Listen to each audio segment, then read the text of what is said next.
Hello students, I am Dr. Madhvi Khandai. In the last videos we have studied different topics of differentiation. Today we'll study derivatives of parametric functions. Now first of all we'll see what is parametric functions.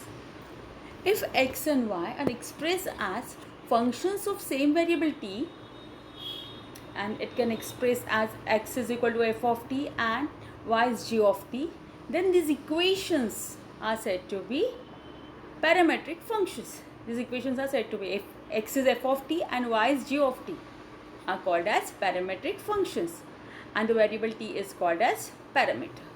So in this way we express parametric functions. Now we'll see how to differentiate these parametric functions.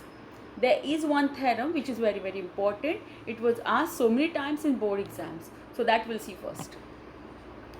Now theorem is, if x is f of t and y is g of t are differentiable functions, so that y is differentiable function of x. If dx upon dt is not equal to 0, then this dy by dx is equal to dy by dt upon dx by dt. This ratio, this we have to prove. Now we'll see the proof of this theorem. What is given to us? X is f of t and y is g of t. These parametric functions are given to us. So for that, first of all we assume that there is small increment in the value of t, say delta t. This is independent variable, t is independent variable and x and y are dependent variables. Then let us suppose t is small, there is a small increment in t as delta t, then delta x and delta y are corresponding increments in x and y respectively. So as delta t, delta x, delta y are small increments in x, y and t, x and y. As delta t, delta x, delta y are small increments in t, x and y respectively, such that delta t is not equal to 0 and delta x is not equal to 0. These two things are important. Delta t must be not equal to 0 and delta x must be not equal to 0. We'll see further now. Now let us consider the ratio, incrementary ratio. This we consider delta y by delta x. This increment ratio we'll consider, and note that delta x and delta t are not equal to 0 means they may tends to 0. It tends to 0. As delta x tends to 0 implies that delta t tends to 0. Okay, these two things we'll consider. First of all we start with delta y by delta x. Delta y by delta x can also be written by dividing numerator and denominator by delta t as this. Means if you divide numerator by delta t, upper numerator term will be delta y by delta t, and if you divide delta x in the denominator by delta t, the term will be upon delta x upon delta t. So delta y by delta x is equal to delta y by delta t upon delta x upon delta t. Since delta x upon delta t is not equal to 0, so denominator must be not equal to 0. If it is 0, it does not exist. So this denominator must be not equal to 0. Now we'll take limit of both the sides as delta t tends to 0 in this equation. So as limit, taking limit as delta x tends to 0 both the sides, what we'll get? Limit of delta y by delta x as delta t tends to 0 is equal to limit of delta y by delta t upon delta x upon delta t as delta t tends to 0. As delta t tends to 0, delta x also tends to 0. Just now we saw. So instead of delta t tends to, we can replace it by delta x tends to 0. So what we get? Limit of delta y by delta x as delta x tends to 0 is equal to, we separate these terms and we take limit of numerator and denominator separately like this. So limit of delta y by delta t as delta t tends to 0, limit of delta x upon delta t as delta t tends to 0. We denote it by equation number 1. Okay, now remember this equation. Now we'll see further. What is given to us? X and y are differentiable functions of t. As x and y is differentiable functions of t, by the definition of derivative you can write limit of delta x upon delta t as delta t tends to 0 is equal to dx upon dt, and limit of delta y by delta t as delta t tends to 0 as dy by dt. So as they both are differentiable, these two equations exist and finite. So let us denote it by equation number 2. Now we denote these values in this equation number 1 here. So what we'll get? Limit of delta y by delta x as delta x tends to 0 is equal to dy by dx upon dx by dt. Here we replace it. See, here we replace the terms from equation number 2 and we'll get this term. Now we suppose it denoted by equation number 3. Now see, RHS of this equation number 3. This term exists in finite implies LHS must exist in finite. This LHS must exist in finite. If LHS exists in finite, we can write limit of delta y by delta x as delta x tends to 0 is dy by dx by the definition of derivative. You can write it as this. Now we substitute this value in the equation number 3 here. So what we'll get? This will become dy by dx is equal to dy by dt upon dx by dt, where this denominator must be not equal to 0. It completes our theorem. It's proof. Okay, so this is very important theorem. Remember this. It may ask in board exam. Now we'll see example based on them. In exercise 1.4, few examples, unsolved examples are given. We'll see few of them. Derivatives of parametric equations. Now exercise 1.4. In first example, to see the fourth one, we have to find dy by dx. See here we have to find dy by dx. Here the given equation, parametric equations are x is a into 1 minus cos theta and y is b into theta minus sin theta. Now first of all, what we have to do? We have to find dy by d theta, dx by d theta. Then we have to take the ratio dy by dx is dy by d theta upon dx by d theta, and after simplifying we'll get the answer. Okay, we'll do that procedure. First of all, we assume we start with what is given y. Y is b into the bracket theta minus sin theta. We differentiate both sides with respect to theta. See, in this case parameter is theta. So dy by d theta is equal to, see, this b is constant, so it will come as it is. In the bracket, derivative of theta with respect to theta is 1 minus derivative of sin theta is cos theta. Okay. Now we all know that 1 minus cos theta is 2 sin square theta by 2. So we put that value here. So dy by d theta is 2b sin square theta by 2. Let us denote it by equation number 1. Now we take the second term, second parametric equation, that is x is equal to a into 1 minus cos theta. We differentiate both sides with respect to theta. Now dx by d theta is equal to, a is constant, so it will come as it is. In the bracket, derivative of 1 with respect to theta is 0 minus derivative of cos theta is minus sin theta. So minus this becomes plus sin theta. So the term will be dx upon d theta is equal to a sin theta. Now see, in the first equation we have the term in terms of theta by 2, and here it is in terms of theta. So you can't cancel them or write properly. So instead of, we all know that we sin 2 theta formula, by sin 2 theta formula, sin 2 theta can be written as 2 sin theta cos theta. So here sin theta can also be written as 2 sin theta by 2 cos theta by 2. Using that formula here, what we'll get? A sin theta can be written as 2a sin theta by 2 cos theta by 2. Let us denote it by equation number 2.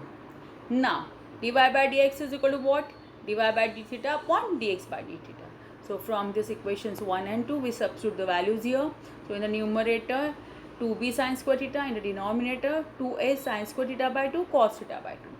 So now see, one term of the sin square theta gets cancelled with the denominator term sin theta by 2. Okay, and this 2 gets cancelled. So what will left? B upon a sin theta upon cos theta, that is b upon a tan theta by 2. B upon a sin theta by 2 cos theta by 2 is equal to b upon a tan theta by 2. So dy by dx is b upon a tan theta by 2. This is our final answer.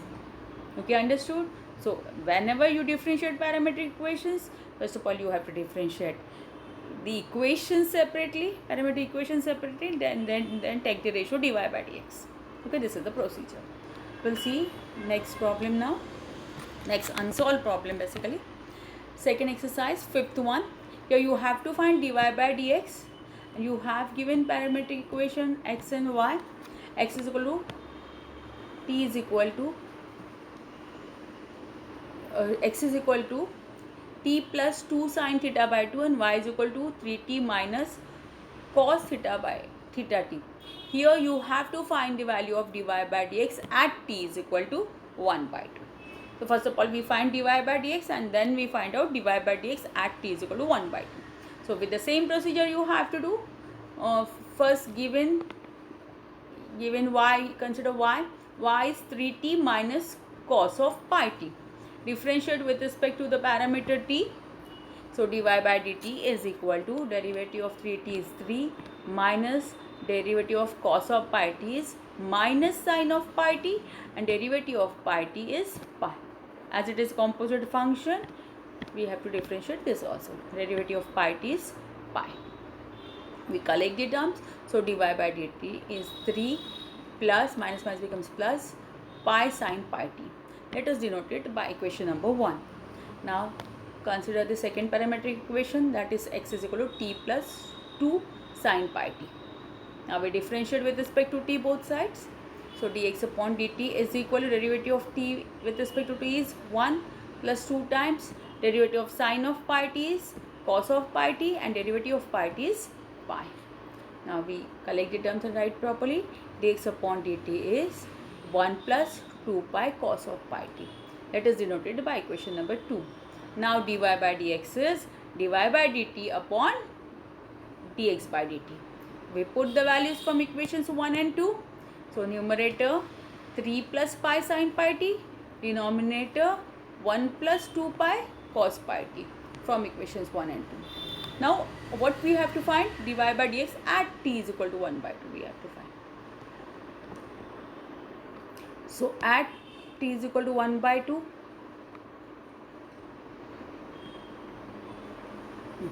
at t is equal to 1 by 2 dx upon dy by dx at t is equal to 1 by 2.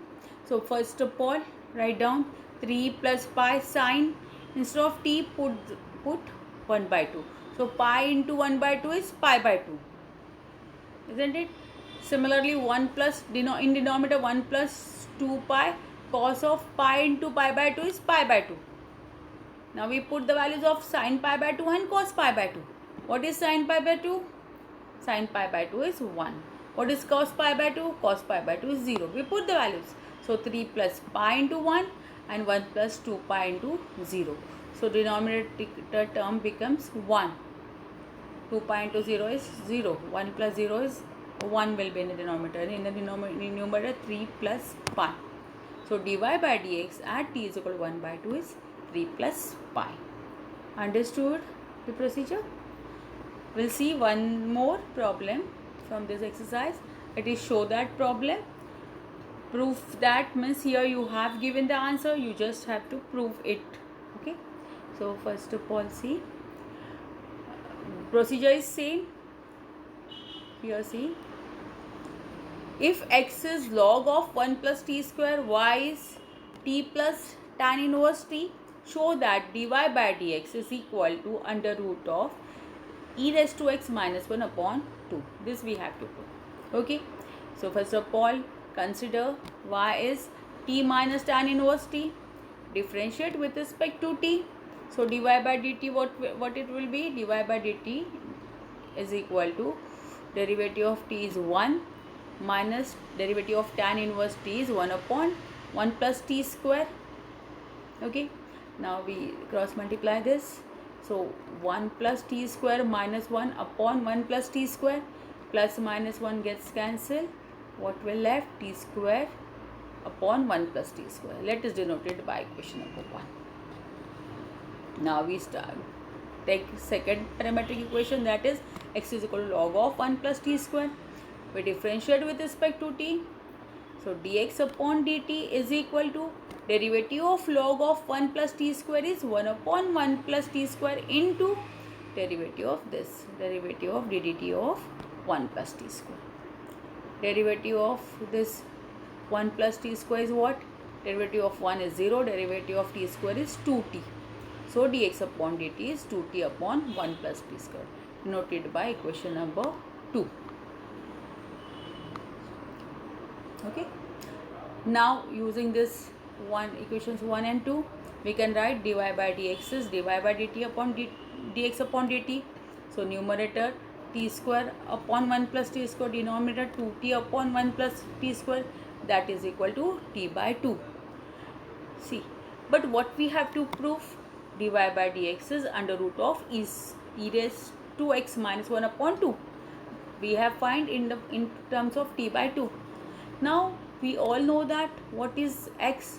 X is log of 1 plus t square.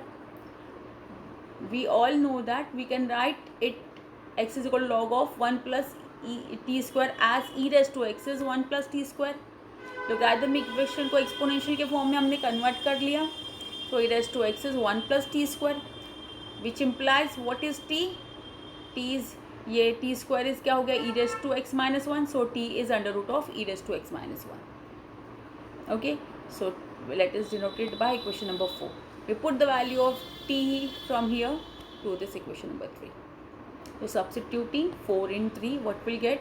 Dy by dx is under root of e raised to x minus 1 upon 2. Hence proved. This is what we have to do. And so this term, what you have to prove, you have to remember. You have to adjust the terms accordingly. Okay. This type of questions may ask for 3 to 4 marks. Okay. So 1 mark is on this. If 4 marks, mostly it asks for 3 marks. 1 mark is for calculating this. Second mark is on substitution and third mark is on final answer. Like this mark distribution is there. Okay. So it completes our parametric derivative differentiation of parametric functions. Okay. So we'll see in the next class, we'll see next topic. Thank you.